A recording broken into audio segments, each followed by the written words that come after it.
आपको बता दें, मुख्यमंत्री योगी आदित्यनाथ आज कानपुर दौरे पर पहुंचे, जहां इस दौरान उन्होंने 272 विकास परियोजनाओं का लोकार्पण और शिलान्यास किया। जिसके बाद कार्यक्रम को संबोधित करते हुए सीएम ने सरकार की विकास परियोजनाओं की तमाम उपलब्धियां गिनाई, तो वहीं पिछली सरकार पर भी जमकर निशाना साधा।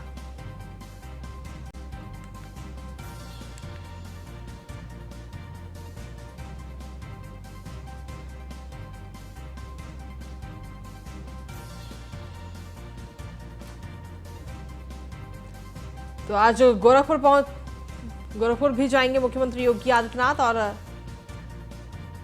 कानपुर को औद्योगिक पहचान दिलाएंगे, ऐसा कहना है मुख्यमंत्री का। कानपुर झांसी के बीच लैंड बैंक बनाया जाएगा। इंटीग्रेटेड ट्रैफिक मैनेजमेंट पर काम चल रहा है। अनुपूरक बजट में कानपुर का विशेष ध्यान रखा गया। हर वर्ग को सरकारी नौकरी। कानपुर में 25,000 लोगों को आवास दिया गया। ये तमाम बातें मुख्यमंत्री योगी आदित्यनाथ ने आज कानपुर में की और कहा कि पहले की सरकार ने विकास को अनदेखा किया, अब सरकारी नौकरी में कोई भेदभाव नहीं है।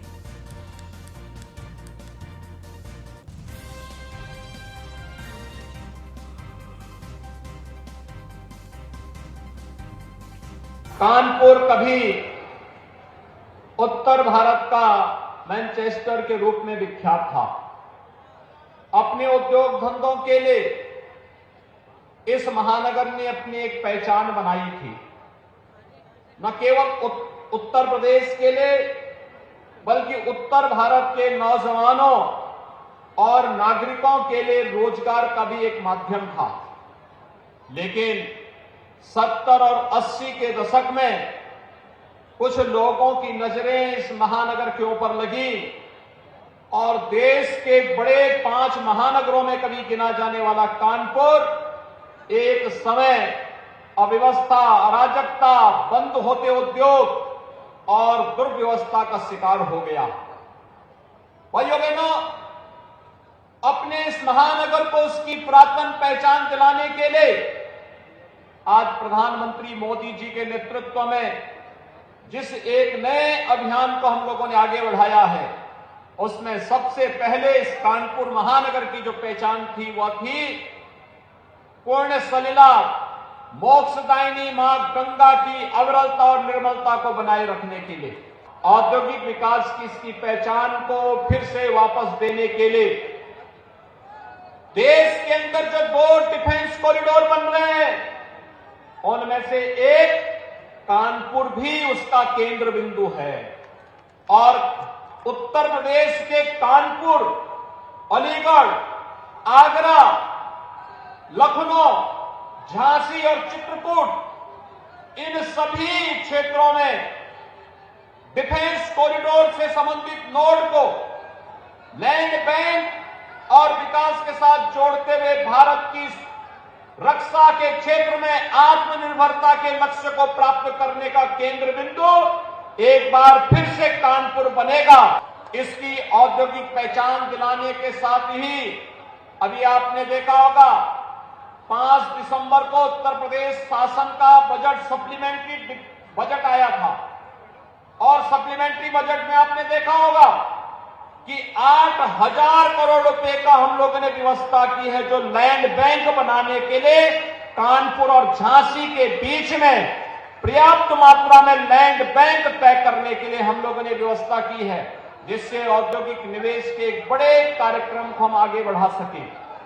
भाइयों बहनों, एक तरफ विकास की इस प्रक्रिया को आगे बढ़ाने का कार्य हो रहा है, तो दूसरी तरफ आज नगरीय जीवन को बदलने की कार्रवाई को भी तेजी के साथ आगे बढ़ाने का कार्य चल रहा है। सीएम योगी आदित्यनाथ शुक्रवार को आज कानपुर पहुंचे। वहां वीएसएसडी कॉलेज ग्राउंड में प्रबुद्ध जन सम्मेलन को संबोधित करते हुए बदमाशों को खुली चेतावनी दी। उन्होंने कहा, अब कोई अपराधी जो पहले एक चौराहे पर बहन बेटी को छेड़ता था, दूसरे चौराहे पर डकैती डालने का दुस्साहस करता हो, अब नहीं कर पाएगा, क्योंकि सीसीटीवी कैमरा एक एक गतिविधि को कैद करके रखेगा। अगर किसी ने एक चौराहे पर शरारत की या डकैती डाली तो अगले चौराहे पर भागने से पहले ही वो सारी तस्वीरें कैद हो जाएंगी। अगले चौराहे पर पहुंचते पहुंचते पुलिस उसको ढेर कर चुकी होगी।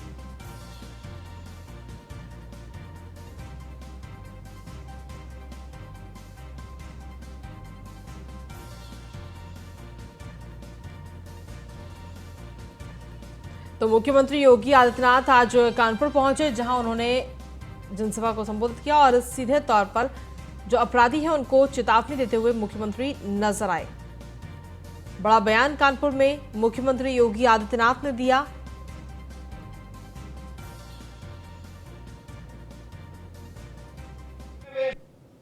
देश के अंदर एक नए मॉडल के रूप में 18 ऐसी सिटी एक साथ ICCC के साथ इंटीग्रेट करते हुए सेफ सिटी के रूप में बन रहे हैं।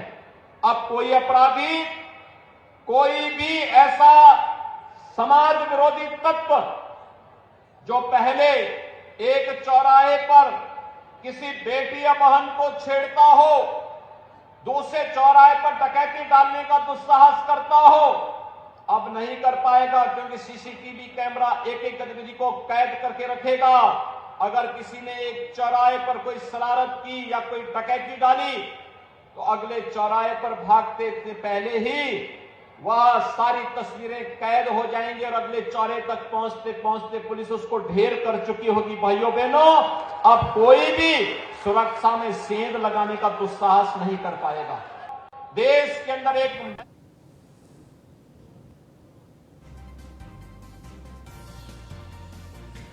तो मुख्यमंत्री योगी आदित्यनाथ आज कानपुर पहुंचे, जहां पर प्रबुद्ध वर्ग सम्मेलन को संबोधित करते हुए नजर आया और सीधे तौर पर जो अपराधी हैं उनको भी चेतावनी मुख्यमंत्री ने दी और अपराधियों को कहा कि अगले चौराहे पर भागने से पहले ही वो सारी तस्वीरें कैद हो जाएंगी अगर कोई भी अपराध आपने किया। अगले चौराहे पर पहुंचते पहुंचते पुलिस उसको ढेर कर देगी।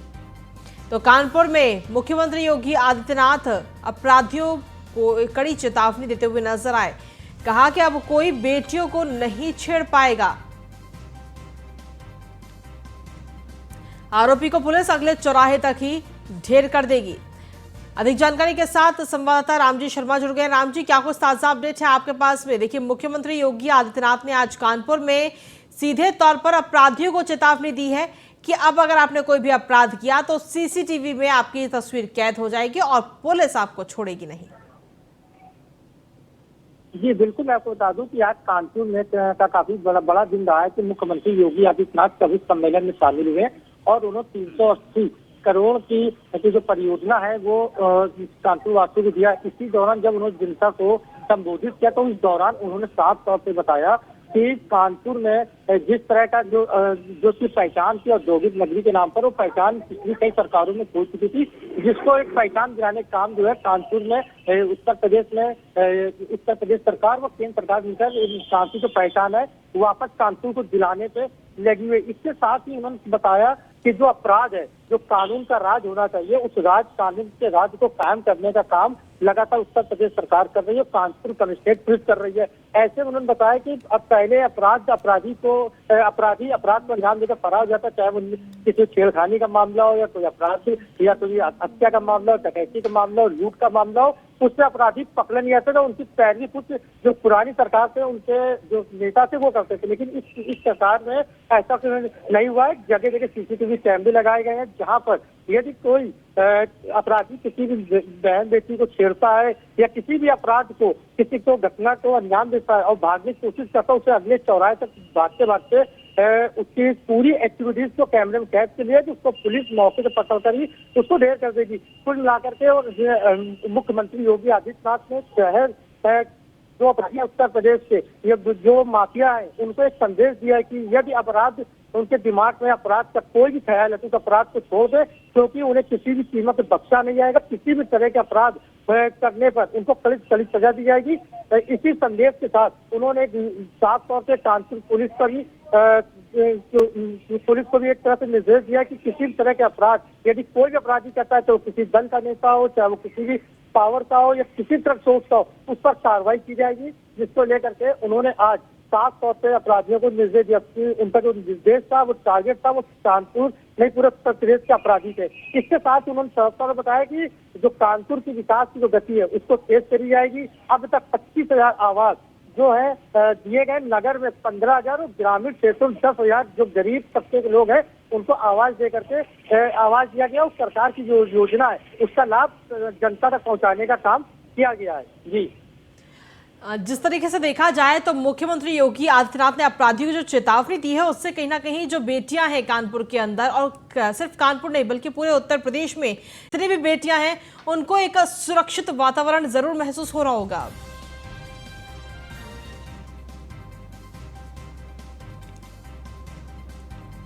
राम जी, आवाज मिल रही है आपको? जो उन्होंने साफ तौर पे मुख्यमंत्री योगी आदित्यनाथ ने निर्देश दिया है, कि साफ संकेत किया है कि जिस तरह कानपुर हो या पूरा उत्तर प्रदेश हो, वहाँ का माहौल ऐसा किया जाएगा जिससे कि जो घर की और महिलाएं हैं वो घर से निकल नहीं पाती थी, कुछ ऐसा माहौल बनाया जाएगा जिससे कि कानपुर कहीं हो या पूरा उत्तर प्रदेश तो वो अपने घर से रात को निकल सके, अपने गंतव्य को जा सके बेखौफ होकर के, उनमें किसी प्रकार का डर न हो कि अपराधी उनसे किसी घटना को अंजाम दे देगा या उनसे छेड़खानी घटनाएं कुछ घटना को अंजाम या किसी भी तरह के उनके साथ अनहोनी ना हो सके।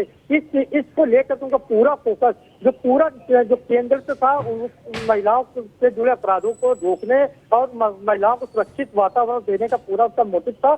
इसी को लेकर के उन्होंने जो प्रभुत्व सम्मेलन शामिल हुए उन्होंने साफ तौर पर अपराधियों को खुली चेतावनी देते हुए निर्देश देते हुए करते हुए साफ तौर पर कहा है कि अपराधी अपराध को छोड़ दे और जो भी आप उनको पकड़ने के लिए कानपुर पुलिस तो है, इसके साथ ही जगह जगह पर हर चौराहों पर सीसीटीवी कैमरे लगाए गए, उनसे उनकी हर एक्टिविटी पर नजर रखी जाएगी और अपराध करने से पहले उन पर पकड़ा जाएगा, उन पर शिकंजा कसा जाएगा और कानूनी प्रक्रिया क्या जो कार्रवाई होती है वो कड़ी कार्रवाई की जाएगी। जी ठीक है, शुक्रिया तमाम जानकारी देने के लिए राम जी।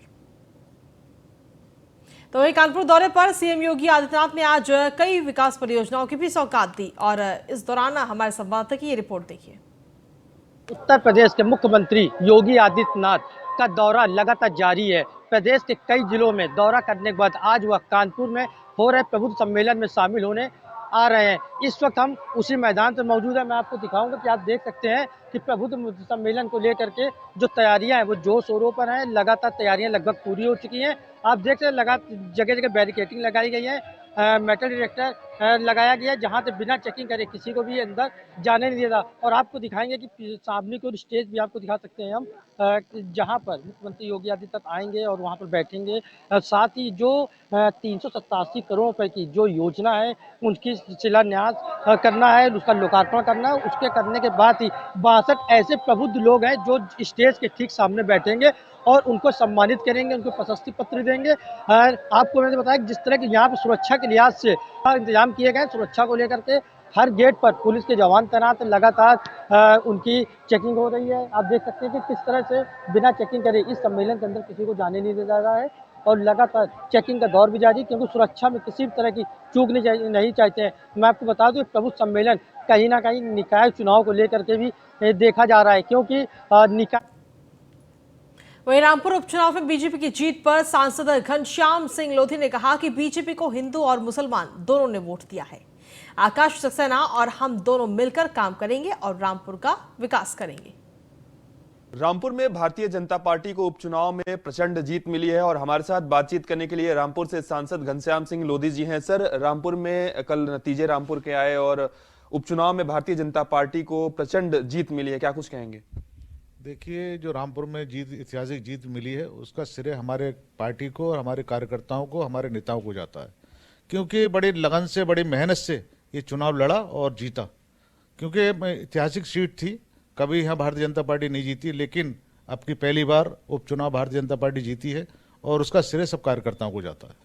सर, पहले आजम खान के गढ़ में आपने सेंधमारी की, या यूं कहें कि उस किले को ढहा दिया। उसके बाद अब विकास सक्सेना ने विधानसभा के चुनाव में उस किले में भेद कर दिया। आपको लगता है कि आने वाले दिनों में भी जब चुनाव होंगे तो इसी तरीके से भारतीय जनता पार्टी की स्थिति रहेगी? देखिए, रामपुर में लगातार भारतीय जनता पार्टी वहाँ पर अपना चुनाव जीतती जा रही है, क्योंकि पहले उपचुनाव लोकसभा का हुआ तो लोकसभा में हम लोग जीते और अब उपचुनाव उसका विधानसभा का हुआ, विधानसभा भी जीते। अब नगर पालिका चुनाव नज़दीक हैं और नगर पालिका भी हम लोग जीतेंगे। तो वहाँ पर कोई किसी का गढ़ नहीं है, लोकतंत्र में किसी का गढ़ नहीं होता, जनता का गढ़ है वो, और जनता भारतीय जनता पार्टी के साथ है आज की तारीख में। और भारतीय जनता पार्टी जहाँ भी रामपुर जनपद रामपुर कोई भी चुनाव हुआ, सारे चुनाव हम जीतेंगे। सर, आप लोग चुनाव जीत गए, लेकिन जो चुनाव के दिन समाजवादी पार्टी ने आरोप लगाया, वही चुनाव के नतीजे के बाद भी समाजवादी पार्टी आरोप लगा रही है कि प्रशासन का दुरुपयोग हुआ, सरकारी मशीनरी का दुरुपयोग हुआ और हमारे वोटरों को वोट नहीं देने दिया गया। देखिए, हारने के बाद और जब जब कोई हारता है तब भी आरोप लगाता है, हारने के बाद भी आरोप लगाता है। अपने गर्वान में कभी नहीं झांकता कि हमारी कमियां क्या रही हैं। लेकिन हमें उन आरोपों पर नहीं जाना, हमें आगे मेहनत करनी है। और अब जैसी दोनों लोकसभा और उपचुनाव और विधानसभा उपचुनाव जीते हैं, उसी प्रकार अभी नगर पालिका आ रही है। नगर पालिका भी मुस्लिम बाहुल है। जो नगर पालिका जैसे हमारी टाउन है, रामपुर है, कैमरी है, स्वार है, टांडा है, ये सब मुस्लिम बाहुल हमारे इलाके हैं। और मैं चाहता हूँ ये भी हम जीते। आपको लगता है कि इस बार के चुनाव में हिंदू लोगों के साथ साथ मुस्लिम लोगों ने भी आप लोगों को वोट किया, मुस्लिम वोट बैंक की ओर में भी कहीं ना कहीं आप लोगों ने सेंधमारी की है? हाँ किया, मैं बता रहा हूँ, लोकसभा से शुरुआत हुई, मुस्लिम हमने प्यार से वोट मांगा लोगों के बीच में जाकर। और मैं पूरे जिले में घूमा और लोगों से मैंने अपील की कि है ना कि भाजपा के साथ आप जुड़िए और भाजपा के साथ कंधा से कंधा मिला के चलिए। जहाँ हमारी पार्टी किसी आप लोगों के साथ पक्षपात नहीं कर रही, जो भी योजना आ रही है सबका बराबर का लाभ हमारी पार्टी दे रही है आपको, है ना, तो हमसे दूर क्यों हैं आप लोग? तो उन्होंने हमारा निवेदन स्वीकार किया और भारतीय जनता पार्टी के साथ कंधा से कंधा मिलाकर मुसलमान हुआ और जो हिंदू सब लोग मिलकर चल रहे हैं। और वहाँ पर रामपुर में इतिहास रचने का काम किया। जो सीट हम कभी जीत नहीं सकते थे, आज भारतीय जनता पार्टी ने वो सीट जीती। और चलिए खबरों में आगे बढ़ते हैं। बात करेंगे अब सहारनपुर की, जहां पर प्रार्थना पत्र गायब करने के मामले में 8 दरोगा फंस चुके हैं। सहारनपुर एसएसपी के आदेश पर मुकदमा दर्ज हुआ है और सभी दरोगा पहले थाना सदर बाजार में तैनात थे। आरोपी 8 दरोगा के खिलाफ जांच बिठाई गई है। एसएसपी की कार्रवाई से पुलिस महकमे में हड़कंप मचा हुआ है। ये बड़ी खबर आप तक पहुंचा रहे हैं।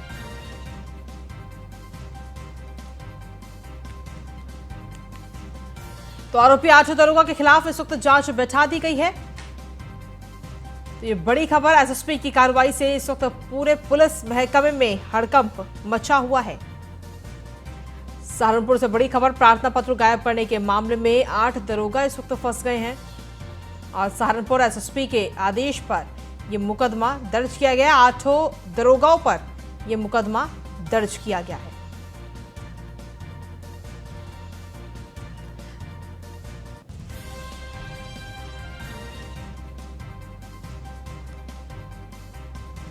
तो एसएसपी की कार्रवाई से इस वक्त पुलिस महकमे में हड़कंप मच गया है। पुलिस महकमे में जिस तरीके से 8 दरोगाओं के खिलाफ जो कार्रवाई की गई है और अब जांच बिछाई गई है 8 दरोगाओं के खिलाफ, एसएसपी के आदेश पर यह पूरा मुकदमा दर्ज हुआ है।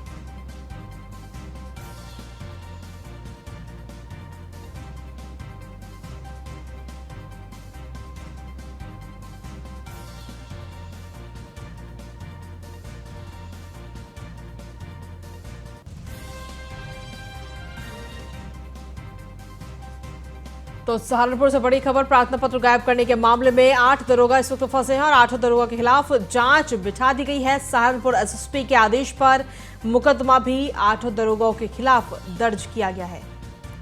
8 दरोगा पहले थाना सदर बाजार में तैनात थे और अब इनके खिलाफ जांच की जाएगी। जांच बिठाई गई है फिलहाल।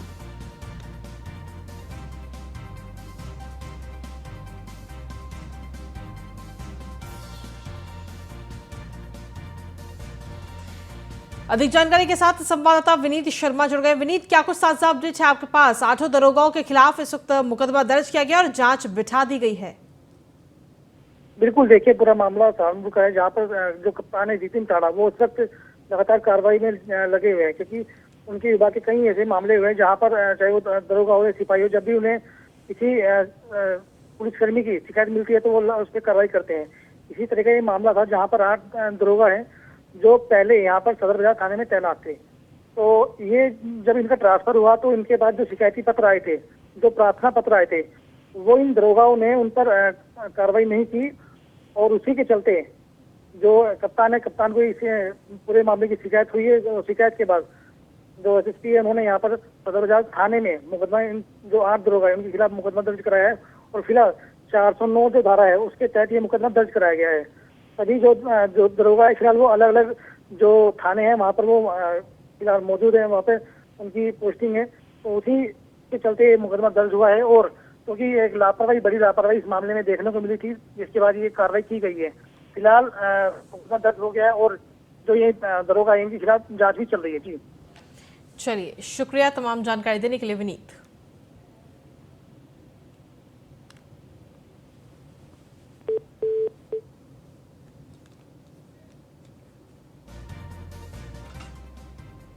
यूपी के कन्नौज के गुरसहायगंज कोतवाली में एक युवक बीएसएनएल टावर पर चढ़ गया, जिसके बाद वहां हड़कंप मच गया। मौके पर भीड़ इकट्ठा हुई। विभाग के संबंधित अधिकारियों को इसकी जानकारी दी गई और मौके पर पुलिस पहुंची। पुलिस ने युवक को समझा बुझाकर नीचे उतारा, जिसके बाद पुलिस ने उसको हिरासत में ले लिया। युवक से जब पूछा गया कि वो टावर पर क्यों चढ़ा, तो उसने बेरोजगार होने की बात कहते हुए नौकरी देने की मांग की। उसका कहना है कि वो अपने परिवार का भरण पोषण नहीं कर पा रहा, क्योंकि उसके पास कोई काम ही नहीं है। हुआ तो गलती से हुआ, जिंदा है तो जिंदा रहेगा इंशाल्लाह। मैं जिम्मेदारी ले रहा हूं, मैं आज से काम की और इसके खाने पीने सबकी जिम्मेदारी ले रहा हूं। बिल्कुल ठीक है, चले भाई।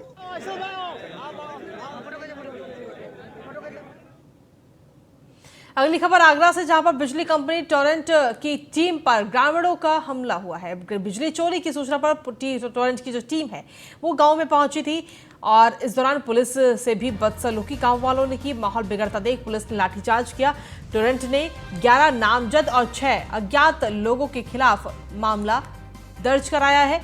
आरोपियों में एक महिला भी शामिल है। टोरेंट टीम के साथ मारपीट का ये वीडियो वायरल हुआ है।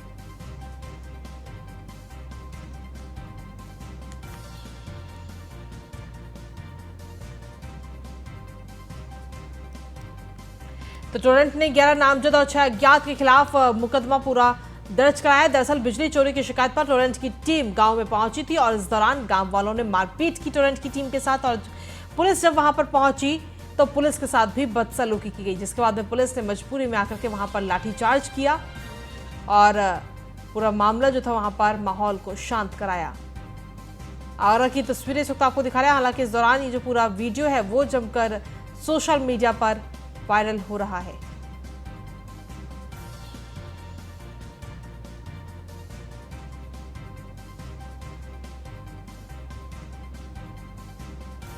अधिक जानकारी के साथ संवाददाता कृष्णा त्यागी जुड़ गए। कृष्णा, क्या कुछ ताजा अपडेट है आपके पास में? देखिए, टोरेंट टीम जो है वो गई थी गांव में, जब शिकायत मिली बिजली चोरी की तब वो वहां पहुंची थी, लेकिन इस दौरान गांव वालों ने बदसलूकी की और पुलिस की टीम जब वहां पहुंची तो पुलिस की टीम के साथ भी बदसलूकी की गई।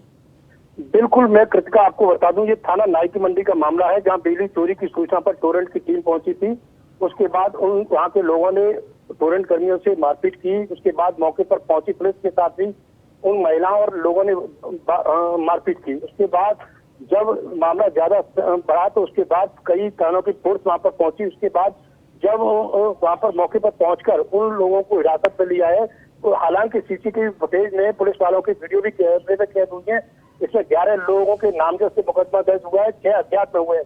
तो और इस बात की जानकारी की जा रही है कि इस पूरे मामले में और कौन कौन लोग शामिल थे जिसने पुलिस वालों के साथ अभद्रता की थी, मारपीट की। तो निश्चित तौर से कह सकते हैं कि बड़ी कार्रवाई होने जा रही है इस पूरे मामले को लेकर जी। अब ये पूरे मामले में ये देखने वाली बात ये होगी कृष्णा जी, इस पूरे मामले में निष्कर्ष क्या निकल के आता है, क्योंकि टोरेंट की टीम की तरफ से बताया जा रहा है कि बिजली चोरी की शिकायत को लेकर आए थे, लेकिन कुछ लोगों का आरोप ये भी था कि ये गलत तरीके से हमारे साथ अभद्रता कर रहे थे। तो पुलिस इस पूरे पहलू को लेकर जांच जुटी हुई है कि मामला क्या था, आखिर क्या निकल के आएगा, ये देखने वाली बात है। चलिए, ठीक है, शुक्रिया तमाम जानकारी देने के लिए कृष्णा।